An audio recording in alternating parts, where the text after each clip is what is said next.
Assalamualaikum warahmatullahi wabarakatuh. Salam guru penggerak. Perkenalkan, saya Syarifah Irwan, CGP Angkatan 11 Kota Padang, Provinsi Sumatera Barat. Pada video kali ini, saya akan memaparkan tentang demonstrasi kontekstual modul 1.4 budaya positif, yaitu penerapan segitiga restitusi. Menurut Gosen, restitusi adalah proses menciptakan kondisi bagi murid untuk memperbaiki kesalahan mereka, sehingga mereka bisa kembali pada kelompok dengan karakter lebih kuat. Restitusi bukan untuk menebus kesalahan. Restitusi adalah sebuah tawaran dan bukan paksaan. Restitusi fokus pada solusi. Langkah-langkah pada penerapan restitusi adalah: yang pertama adalah menstabilkan identitas, yang kedua validasi tindakan yang salah, dan yang ketiga menanyakan keyakinan.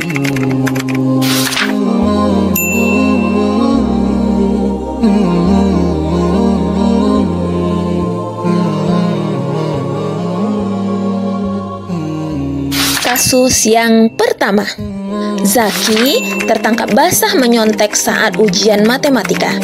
Ini merupakan pelanggaran serius di sekolah karena nilai-nilai kejujuran dan integritas sangat dijunjung tinggi. Berikut adalah skenario penyelesaian masalah menggunakan segitiga restitusi. Assalamualaikum, Bu.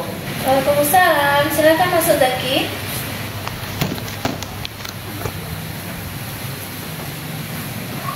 Silakan duduk, Nak.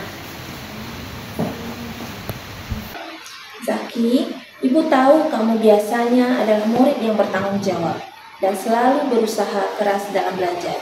Ibu tahu bahwa kejadian ini bukanlah cerminan dari siapa kamu yang sebenarnya. Saya tahu, Bu, saya tidak biasanya menyontek, tapi kali ini saya benar-benar bingung dan tidak tahu harus bagaimana. Ibu mengerti bahwa kamu merasa tertekan dan mungkin merasa tidak ada pilihan lain. Tapi Ibu ingin kita fokus pada bagaimana kita bisa memperbaiki ini dan apa yang bisa kita pelajari dari situasi ini. Menyontek mungkin tampak seperti cara yang cepat untuk mendapatkan nilai yang baik. Tapi kita tahu itu bukan solusi yang benar.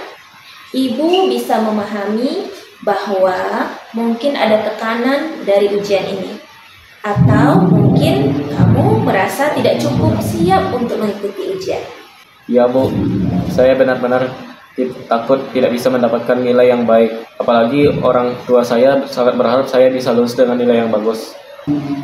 Perasaan takut itu wajar, Nak, terutama ketika kamu menghadapi sesuatu yang penting seperti ujian. Namun, menyontek hanya akan membuat masalah baru dan tidak memberikanmu kesempatan untuk benar-benar memahami materi pelajaran. Zaki, apa yang menurutmu penting dalam menjalani ujian? Apa yang kamu yakini tentang kejujuran dan kerja keras dalam belajar? Saya selalu percaya bahwa kejujuran itu penting, Bu. Saya tahu seharusnya saya bisa bekerja keras dan belajar lebih giat daripada menyontek. Saya tahu itu salah. Kamu benar, Zaki. Kejujuran adalah fondasi dari semua hal baik yang kita lakukan. Dengan bekerja keras dan jujur, kamu akan mendapatkan kepuasan yang sebenarnya dan pengetahuan yang sesungguhnya. Bagaimana menurutmu kita bisa memperbaiki situasi ini? Apa yang bisa kamu lakukan untuk menunjukkan bahwa kamu serius ingin memperbaiki kesalahan ini? Bu, saya ingin mengulang ujian ini secara jujur. Saya juga akan lebih banyak belajar, dan jika saya tidak paham, saya akan datang kepada Ibu untuk meminta bantuan. Itu adalah langkah yang bagus. Ibu setuju, Nak.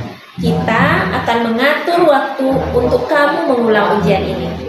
Ibu juga akan mengatur sesi tambahan untuk membuatmu memahami materi yang kamu rasa sulit. Zaki, Ibu sangat senang mendengar bahwa kamu ingin memperbaiki diri. Mari kita sepakat, jika kamu merasa kesulitan, atau tekanan di masa depan, jangan ragu untuk datang kepada ibu atau guru lainnya. Kami semua ada di sini untuk membantu. Terima kasih, Bu. Saya berjanji akan lebih baik dan lebih jujur ke depannya. Saya akan belajar dari kesalahan ini. Ibu yakin kamu bisa, nak? Kita semua belajar dari kesalahan. Yang terpenting adalah bagaimana kita bangkit dari kesalahan itu. Zaki, tetap semangat ya. Dan sekarang silahkan Zaki kembali ke kelas ya, nak. Baik, terima kasih, Bu. Ya, sama-sama.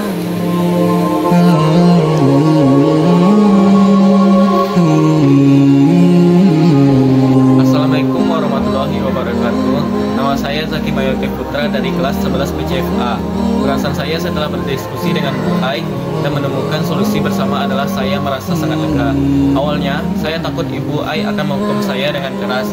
Tapi setelah berbicara dengan Ibu Ai, saya merasa lebih baik karena Ibu membantu saya melihat kesalahan saya tanpa merasa dihakimi. Saya merasa didukung untuk menjadi lebih baik.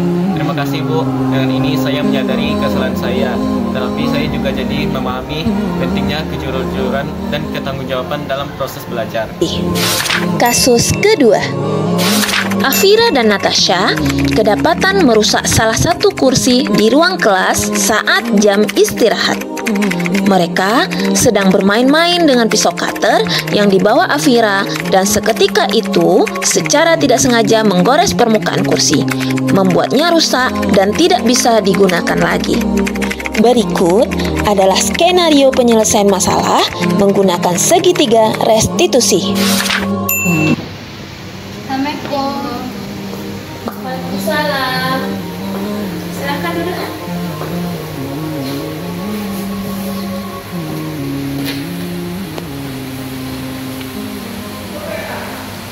Afira, Natasha, Ibu tahu kalian biasanya anak-anak yang baik dan selalu menjaga kebersihan serta fasilitas sekolah.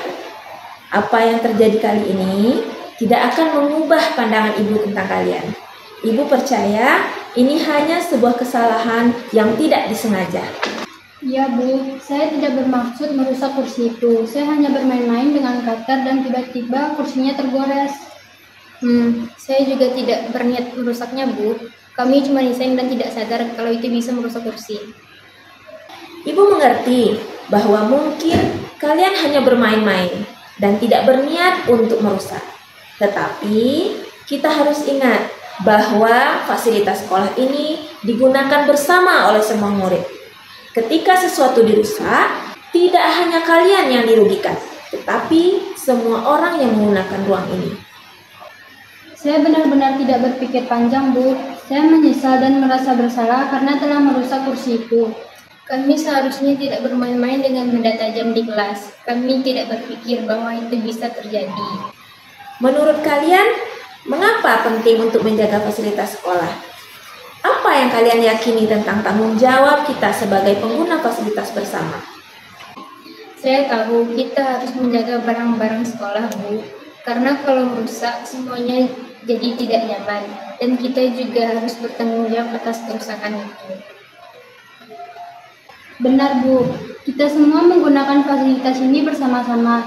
Jadi kita juga harus menjaga dan merawatnya agar tetap bisa digunakan dengan baik oleh semua orang. Ibu senang kalian memahami pentingnya menjaga fasilitas sekolah. Sekarang, apa yang bisa kalian lakukan untuk memperbaiki kerusakan ini? Bagaimana kita bisa memastikan bahwa kejadian seperti ini tidak akan terulang lagi? Mungkin saya bisa membantu memperbaiki kursinya, Bu. Saya akan mencari cara agar kursi itu bisa digunakan lagi atau jika perlu saya bisa menggantinya dengan yang baru. Saya juga ingin membantu, Bu. Kita bisa membersihkan dan merapikan ruang kelas sebagai bentuk tanggung jawab kita. Dan saya juga memastikan untuk tidak membawa benda tajam ke dalam kelas lagi. Ibu sangat senang melihat kalian mau bertanggung jawab dan berkomitmen untuk tidak mengulangi kesalahan ini.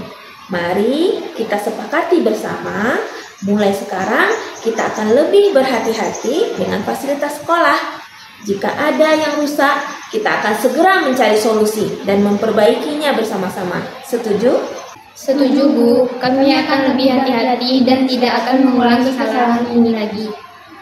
Baiklah Ananda, Ibu percaya kepada kalian. Ayo kita bersama-sama memastikan lingkungan sekolah kita tetap terjaga dengan baik. Terima kasih anak atas pengertian dan komitmen kalian. Sekarang silahkan Ananda kembali ke kelas ya. Iya Bu. Assalamualaikum warahmatullahi wabarakatuh.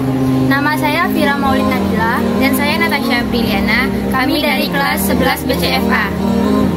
Perasaan saya setelah berdiskusi dengan Bu Ai dan menemukan solusi bersama adalah awalnya saya takut akan dihukum dengan keras. Tapi setelah berbicara dengan Ibu, saya merasa didengar dan diberi kesempatan untuk memperbaiki kesalahan saya. Benar, saya juga merasa lebih tenang. Saya jadi tahu sekarang bahwa kita belajar dari kesalahan dan saya akan lebih bertanggung jawab di masa depan. Terima kasih. Assalamualaikum warahmatullahi wabarakatuh. Demikianlah video saya kali ini. Semoga bermanfaat. Sampai jumpa. Wassalamualaikum warahmatullahi wabarakatuh. Salam Guru Penggerak.